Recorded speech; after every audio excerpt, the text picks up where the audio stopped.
Gold day everyone. Gold day everyone. Trade recap here sa trade natin sa CPI.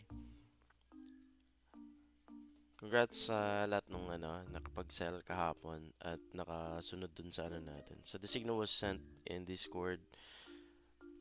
Check nyo na lang dun sa Discord natin. Sa traffic light meron dun.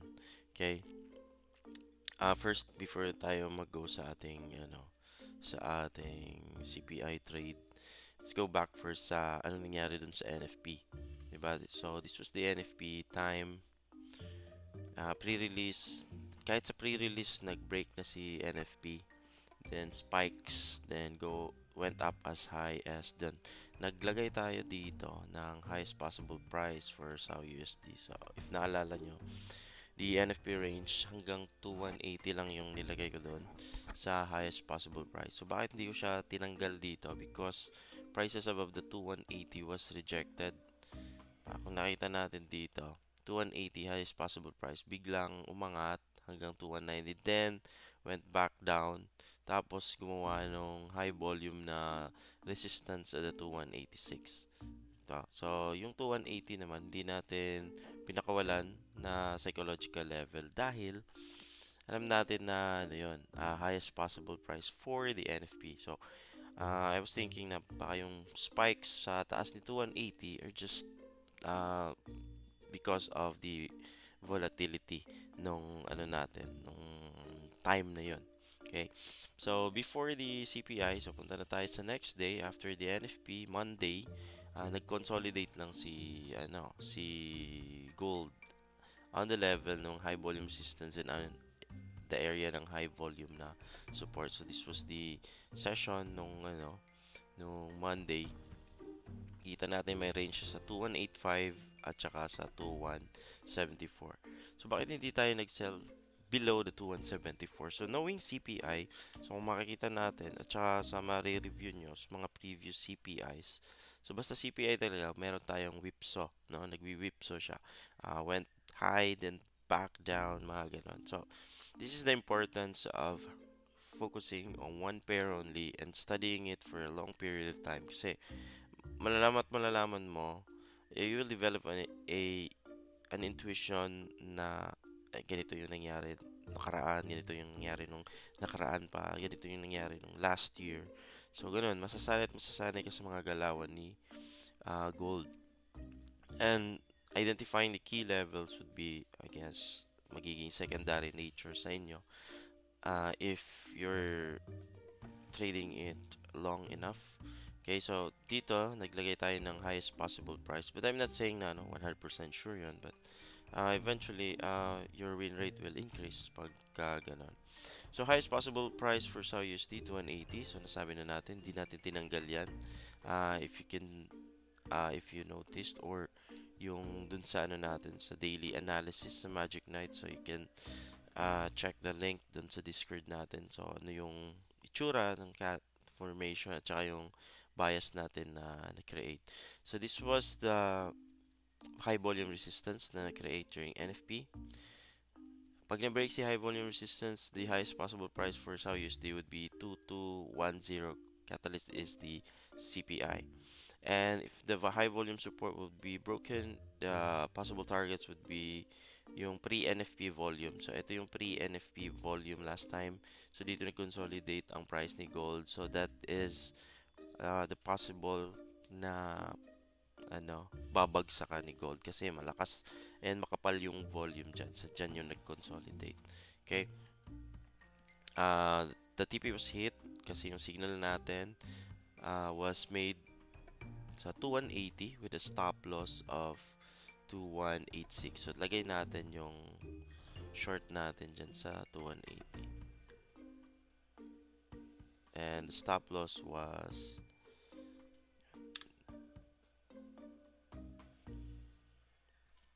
the TP was 2155 and the stop loss was 2186. So, bakit tayo sa 2186, no? Parang dinaya lang.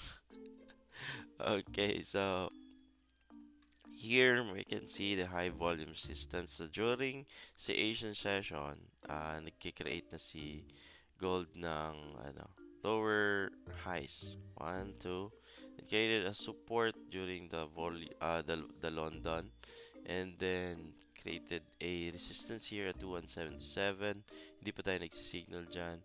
Broke the support dito during the pre-New York time. The pre-New York time, nag-push siya down sa high volume. So, hindi tayo nag-entry doon sa pre-New York.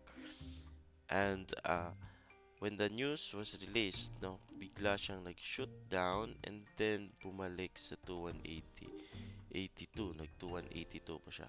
So, seeing that, nung nag-2182 si gold, the psychological level na 2180, and then here, kung titingnan natin sa H4 candle, so nakatingin ako dito sa H4 noon, the H4 was showing a lower high every time, no? Lower high, then here. I was thinking, pag nabasag si lower high dito sa H4, so that's a good confirmation na magbabuy. So I didn't change my bias to buy since hinihintay ko siya na mag-break sa 2182. But hindi siya nag-break, and this rejection wick dito sa 2183. So diyan ko sana lalagay yung stops, but it's so risky dahil masyadong volatile yon. So I was thinking, pag hindi inabot yung 2182 na 0.7 or 0.5 na price, then we will enter a 2180 na sell. Kasi psychological level yon, 2180, parang spike up ng volatility lang ng ano yon, ng CPI. So that was the idea behind, kasi meron ka pang support dito, meron ka resistance dito, and dalawang resistance yan sa 2182 and the 2180.9. So 2182.5. So sa H4 ako nakatingin nun, and then going back sa 30-minute candle, nakita ko na bumaba na siya. So I signaled a 2180 na sell dun sa Discord natin. So knowing na meron tayong malalaking volume, high volume dyan. So the 2186 was placed, no, yung stop loss natin was placed 50 or $5 above the entry. Since makita naman natin dito, this is the high volume resistance. So just above etong wick ng overlap, no, ng offloading sa 2185 ito. So 2185 is psychological level. Ilagay lang natin $1 above the 2185, 2186, just in the range, no, kung extend natin yan, just in the range ng high volume resistance. Kasi pag nilagay pa natin sa above the high volume resistance, that is bullish momentum na, no? Yung sabi ko kanina, the H4, pag nabasag yung kung binasag niya dito, yung sa H4 natin, kung binasag yung 2182.7, that's a bullish sentiment na for CPI. But hindi niya nabasag, and then we replaced a stop loss sa 2186. Then place the target. Bakit yung target naman natin is nasa high volume na support? Because ito yung volume nung before the NFP. So there was a consolidation before the NFP, ito yun. Thursday, and then on Friday nag-break siya, then meron kang rejection week dito which was corrected. So na-correct na yung volume ng NFP, which is ito. Okay? So kung naka-sell ka, then you take a profit, congratulations. Kung hindi ka man naka-sell, better luck ngayong araw na naman. Okay, so take note na yung pre-New York is in-adjust na natin. So you can adjust your session looks algo. So you can find the settings here. Pwede nyo kopyahin. So sa London, same pa rin. Same pa rin kasi same naman yung hindi pa sila DST. March 31, you're gonna adjust the London session na. So ito na yon. Ito na yung bagong looks algo natin na yan. Ito na yung bagong niya, boxes. So you have your New York here, and this is the overlap ng New York and London. So adjust your sessions algo para hindi kayo mawala. And also, maybe later this week, pag natapos ko na setup yung stream natin, we're gonna stream in YouTube. Magla-live tayo during pre-New York or New York session. Okay? So, good luck everyone. I hope may nakuha kayo dito. Ay, kalimutan ko pala. So, dito yung target. So, na-explain ko na pala to, di ba? So, kung meron kayong nakuha dito, just like the video pa at least may like tayo dito sa YouTube. At yung mga nanonood dito hindi pa nakasubscribe, can subscribe on YouTube, can join our Discord for more trade ideas and setups.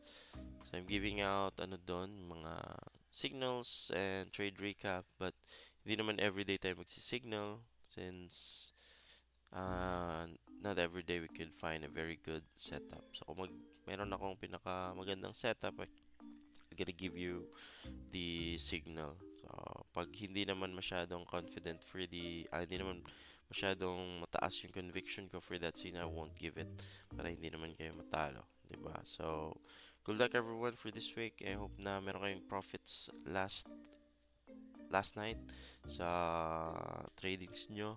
And if meron, just a small amount for the rest of the week so that you can enjoy a profitable week ngayong ano, ngayong trading week na to. So good luck everyone and have a nice day.